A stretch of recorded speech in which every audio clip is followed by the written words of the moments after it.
The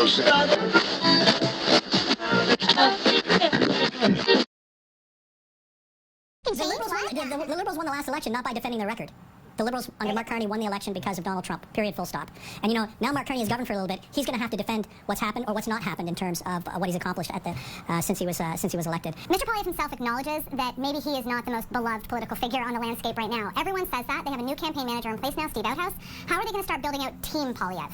Right. Because Mr. Poilievre cannot turn into a magically different person between now and the next election, but he does have around him capable, competent people that perhaps they can start pushing forward, showcasing them, and giving people a taste of what not just Prime Minister Poilievre would look like, but what would a Poilievre government look like. Yeah, I think I agree with Stephanie 100% on the Team Poilievre because I think that helps. I think beyond that, just looking at the numbers, for the people that are voting Conservative, they hate the Liberals, they hate the last 10 years, they just want the Liberals out. I don't think Pierre Poilievre has to apologize. I don't think he has to change. I think he has to show that there might be some people around him that suggest that it is a government, not a Prime Minister in waiting, because he's trailing on the Prime Minister front, that the Conservatives are a potential government alternative and a government in waiting, and to hope that somehow the Liberals mess things up. Today we're going to be talking about a potential spring election and Michelle Gardner's incredible work in her committee meetings. Welcome back to the Freedom Pines podcast. I'm your host, Jamie A.B. This is where we debrief and discuss pop culture and politics from an independent perspective. And if that interests you, don't forget to like, comment, subscribe, hit that notification bell, and share this with your friends because it's hard to get my name out in Commie Canada. Let's get into it. I would like to say that has taken me a almost full year to get down my intro. So if you've been here for a full year, thank you guys so much for listening to me, trying to figure out what my intro is going to be, my outro is going to be, all of these things that I didn't really think about, but I just started posting every single day, every single weekday. And now we're here, and I know that it might not seem like my channel has grown a lot to you guys, but I'm incredibly proud of the views that I am getting and the followers that I have. So thank you guys so much. The people who disagree with me, the people who agree with me, all of your voices matter, and thank you guys so much for being here. So as we seen with the first clip that I showed you guys, CTV, I gotta say, are admitting that MarkCarney was literally only running on one thing and one thing only, which was Donald Trump, and that's why he won, that's absolutely why he won. And while there is a win there, I will say that I have to call them out here when they said this specifically. The most beloved political figure on the landscape right now. Everyone says that. They have a new campaign manager in place now, Steve Outhouse. How are they going to start building out Team Poilievre? Right. Because Mr. Poilievre cannot turn into a magically different person between now and the next election, but he does have around him capable, competent people that perhaps they can start pushing forward, showcasing them, and giving people a taste of what not just Prime Minister Poilievre would look like, but what would a Poilievre government? Okay, guys at CTV, you have a hand in why people didn't see Team Poilievre, rather an evil dictator that is Pierre Poilievre, okay? You guys help facilitate the demonization of Pierre Poilievre to the point where, guys, I am telling you, if I watched Pierre Poilievre, and even if he said half of the things that Donald Trump has said, okay? Donald Trump has said some questionable stuff. He is definitely a character when it comes to politics. I wouldn't support him. I have watched Pierre Poilievre's rallies. I have watched his videos in full, the ones that he puts out. He is, like I said, he could have been painted as this person who was adopted and he's living the Canadian dream where even if you're adopted like me, you can, work hard and live a good life and live in a safe community. That is what Pierre has been putting out for so long. I have no idea why they think that he hasn't been doing that, because that's what Pierre Poilievre has been doing.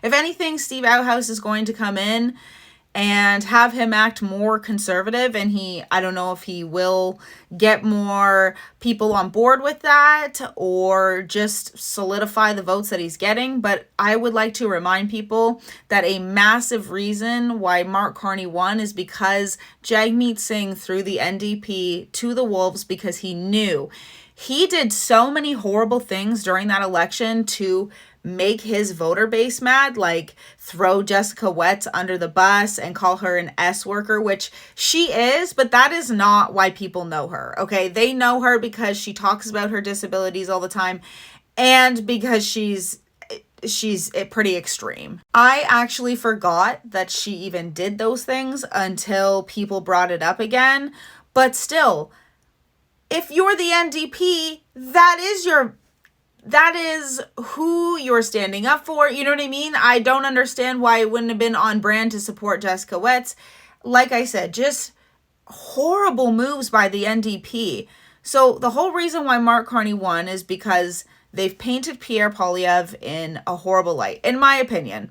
I truly think that if they were neutral and they called out Pierre and showed his good side and then called out Carney and showed his good side as well, that if people actually seen the real Pierre and the real MarkCarney for what it was, instead of this let's prop up MarkCarney, elbows up nonsense, we would have actually seen, like, we already seen so many people come out and vote conservative, especially young people. I think what we were getting before was nice PierrePoilievre. I think what's coming is more of an edgy PierrePoilievre that stands out because people like personality. So I think instead of trying to please the masses, Pierre's going to come out swinging and really be himself, which is likable. To be honest, if you guys saw PierrePoilievre, who are on the left, the way that I seen PierrePoilievre, I don't know how you cannot, but this is the thing. People have this derangement syndrome where they can't possibly understand why we don't like Trudeau,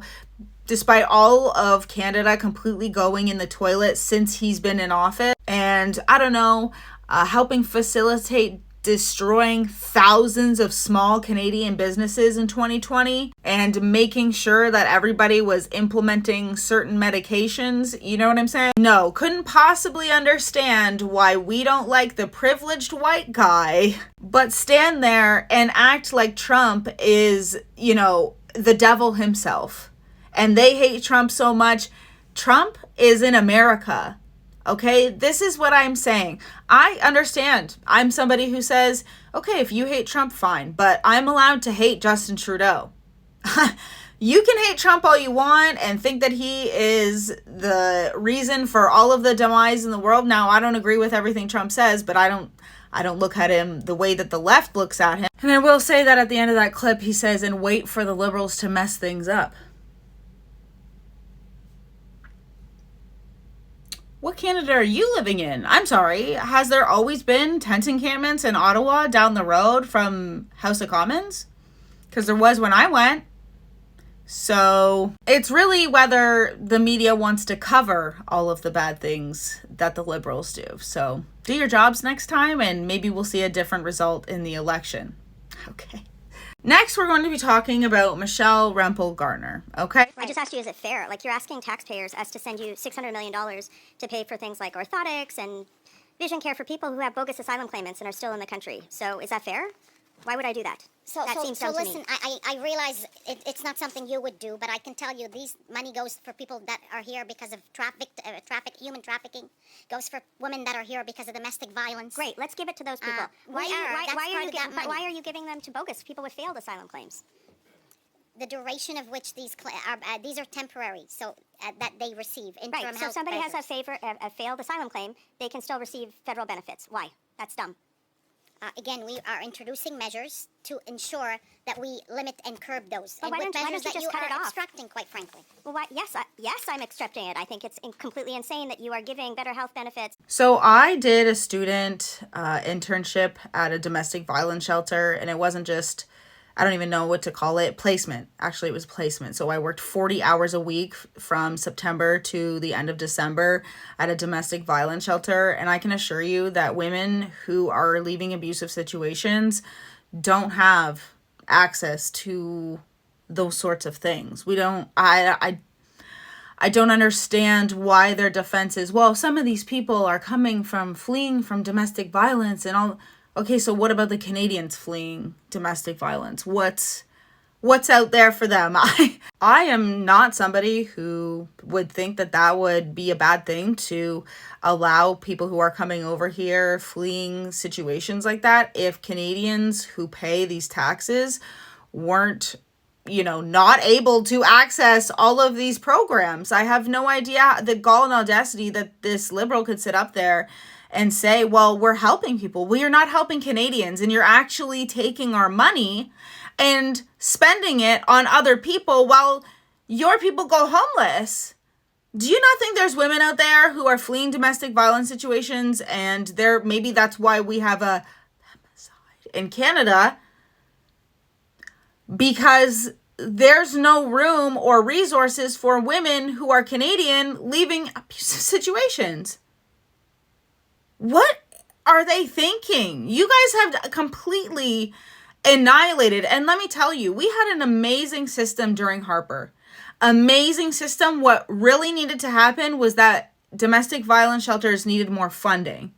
The things that they were doing for women and the programs that were implemented for men and women and children, because the idea was reunification. And I will say, obviously not every single time was it reunification, but just an incredible program that simply needed to be funded more. We needed more bodies. We needed more buildings. And that was back in 2016. So instead of actually helping women in Canada flee their situations, they're allowing for a femicide to happen. 1 in every 48 hours, a woman dies at the hands of violence in Canada. And you're in the gall and audacity. I wish Michelle, I love everything that she said, but I wish at the end she would have said, I'm sorry, do domestic violence victims in Canada get it? Now, if they do have access to special things, it is because it is municipalities and provinces that provide those things. And for people who love to say, that's not a federal problem, that's a provincial municipality problem. You guys sure do love to clap like seals when the government takes over things that should be municipality or provincially led, like a nutrition program at schools, because I am once again reminding you guys that not every school in at least Ontario is equipped to holding a cafeteria. Our elementary schools do not have a kitchen. They do not have a cafeteria. And if you do, it's very, very rare because maybe your school took over a junior high school, but that would be one of the only cases. So I have no idea how this realistically is going to be playing out. I doubt that it ever will, because this is what happens with the Liberals. They say that they're going to do something. They give a bunch of money to people to get it done, and then it never ends up getting done. I cannot tell you how many things that they have said that they are going to do. Even the $10 a day daycare is completely annihilated Ontario's access to affordable daycare. And now we have to more than ever rely on home daycares that are not registered. And I used to be one of those people who said, if you're against bringing new Canadians over here, like you're all of those different things. It's not that. We're actually creating a massive problem here. And the massive problem is that our companies pay so much in taxes that they are now relying on temporary foreign workers because they don't have to pay them as much. And their ability to stay in Canada is relying on these store owners. Now, I used to have this friend who was a new Canadian, and he worked at the local gas station. And I remember him questioning my husband, like, how the hell do you get ahead in this country? And you know what? Like, people think that people like us who talk about these things, they think we're racist. I feel bad for him because he gets here and he says, and he's plucked and put in the middle of northeastern Ontario. And if you've never dealt with snow before, that's kind of a culture shock to begin with, let alone coming to Canada. And he was really nice, and he learned English very well, and he was very dedicated to assimilating into Canada. And now we don't see him anymore. He's gone. And like, he told us he was living in this room. Oh my God. It's horrible. It's not even good for the new Canadians coming here. It's not good for the Canadians that were already here. So I have no idea how the left can sit there and virtue signal and still say that this mass new Canadian situation is a good thing. And I don't even know how to get back from it, because if you think about it, our companies are relying on these people now. Relying on borderline slave wages. How do we get out of this? They don't even want to hire students. How little are these people getting paid? Because I remember getting fired from my first job pretty close to me turning 18 and them not being able to pay me a student wage anymore. And back then too, they used to say, well, I can't believe that you guys all think that people coming here are criminals. There are a lot of criminals. Not every person coming here is a criminal.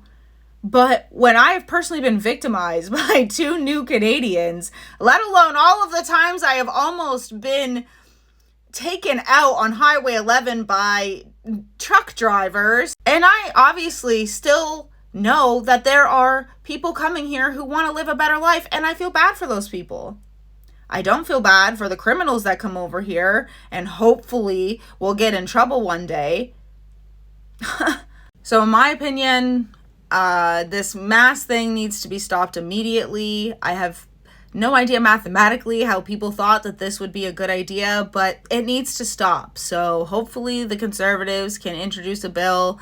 I believe Michelle Gardner is doing that currently. And I've said it before and I'll say it again. All I can picture in this scenario is Trudeau sitting in some boardroom after he's had some candy and just being convinced that basically all I could imagine is actual slavery, because mathematically bringing people over here, and maybe he thought they were going to build their own homes. I have no idea. I have no idea mathematically what they thought this was going to look like. All I know is that I truly think Trudeau is so dumb that he was just sitting in a boardroom and they were like, okay, and then we're going to invite this many people over here. And when they come over here, they're going to like build their own houses and build their own infrastructure and help us out so much. And then a bunch of companies will be able to get a bunch of labor for cheap. And Trudeau's like, yeah, that's somehow a great idea.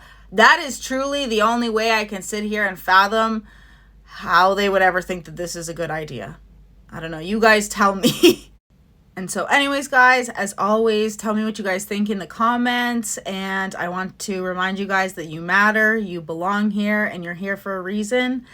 And may the odds be ever in your favor in Canada. Let's take a deep breath. And I will see you guys in the next one. Also, I wasn't here this weekend because I had like a large growth on my face. So, yay. I promise I'll make it up to you guys, okay?